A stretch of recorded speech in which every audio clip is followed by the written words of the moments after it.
Hello! So I'm just kind of winging my story, but I just had a really remarkable experience last week, and when I got the email that you were doing this, I felt that I should share a way for me to gel everything that I've experienced that I'm still really processing.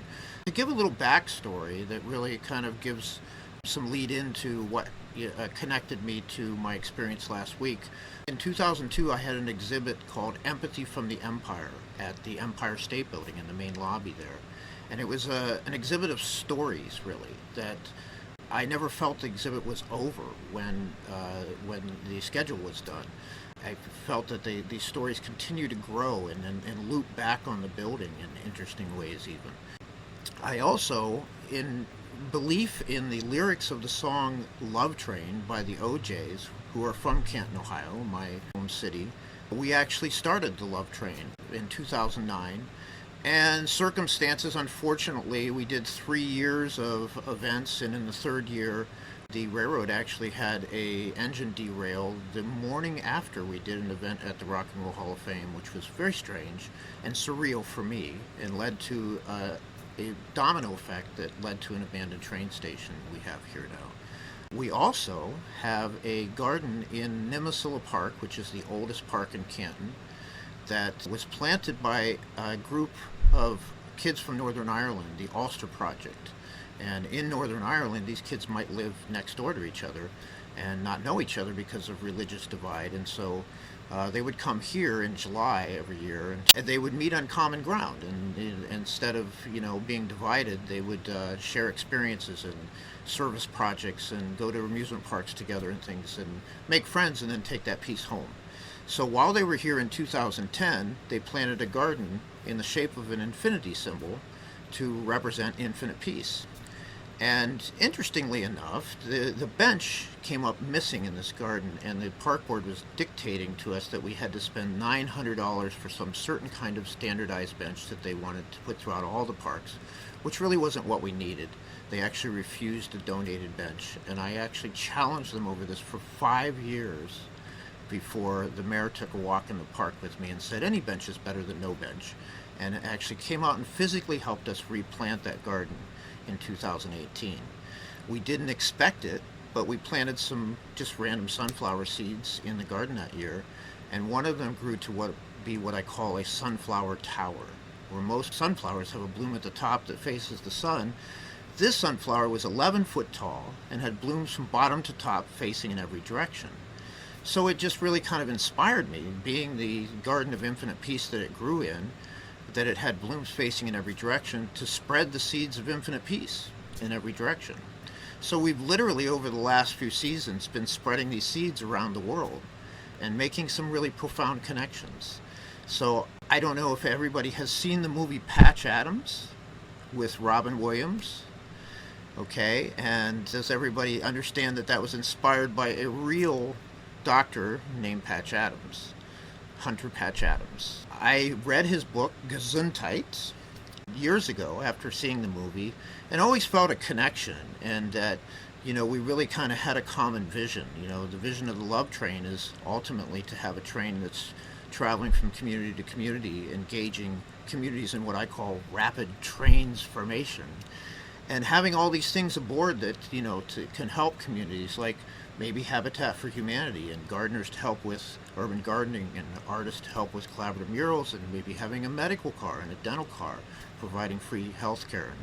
And this is the vision of Patch Adams. He has a vision of building a hospital for free health care, a funny hospital, and he clowns a lot. He does clowning trips all over the world, in over 80 countries in fact. So I also have connections with Nikola Tesla, which is another part of the story, but to share a quote of his that I think is relative. He said, "Though seemingly independent from one another, we are connected by invisible links, and I am inviting other students of nature to devote attention to this subject, believing that through combined and systematic efforts, results of incalculable value to the world will be attained." So this is kind of at the basis of all my work, and I've become a phonologist even in studying cycles and seasons, and just being aware of the connections in space-time, really, that link up. So I sent seeds of infinite peace from the Infinite Peace Garden to Patch Adams.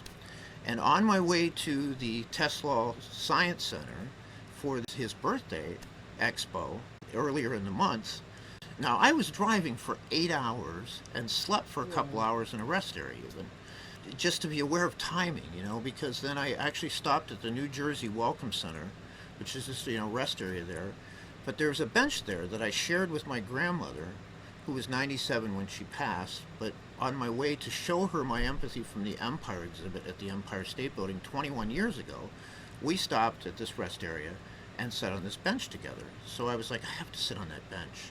And so as soon as I sat down on that bench and thanked my grandmother for always being with me, I heard a train, because that's my ringtone.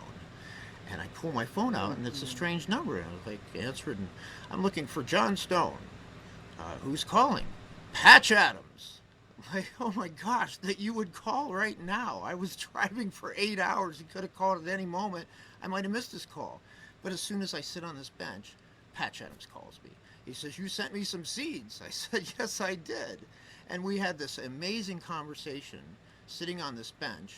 And he invited me to an event he was doing on humor, a week-long event at the Gesundheit Institute, which is his land in West Virginia, where he has this vision of building a free hospital.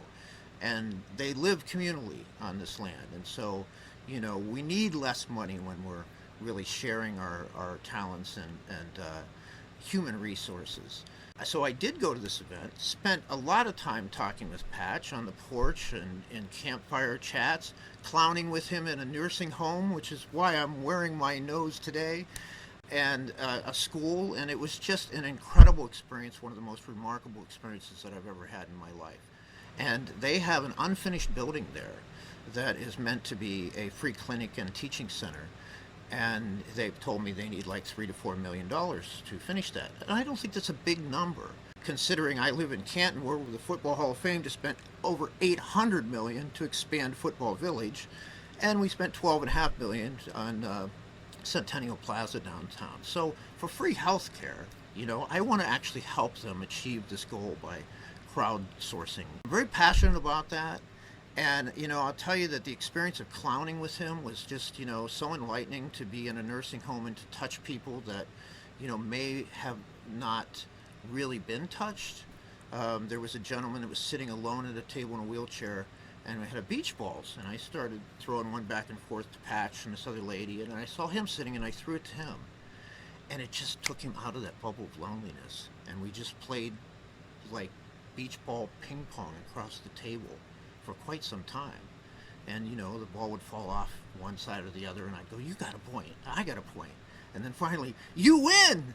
And you know what you win? And I pulled some bubbles out and blew him. His laughter was just absolutely priceless. And it might have been the first time he had laughed like that in who knows how long. And clowning at the school, when I was kind of playing kind of a silent part, I kind of looked a little bit like maybe Purple Marx, until somebody would talk to me, and then I would, talk with them personally, which I think really gave it more impact. But when a kid come up to me and said, I want to be like you when I grow up, how can I be like you? I mean, it's so incredibly moving to know that you affect someone in that profoundly. And I said, well, don't grow up then. And what I mean is, hold the child in your heart, because I want you to be just like you. So, thank you for allowing me to share this story with you today, which for me is only the beginning of a new story. And I, invite you to look up patchadams.org and learn more about Patch's vision, because I think it's a worthy one to support. And my nose doesn't honk, but when I don't have it on my nose now, I actually wear it around my wrist, just in case I need it. I wear my nose on my sleeve. Gesundheit.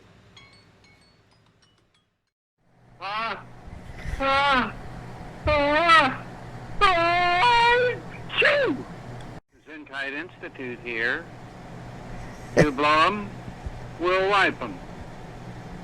Leave a message for Patch and have a lovely day. Let's make medicine a gift to everybody.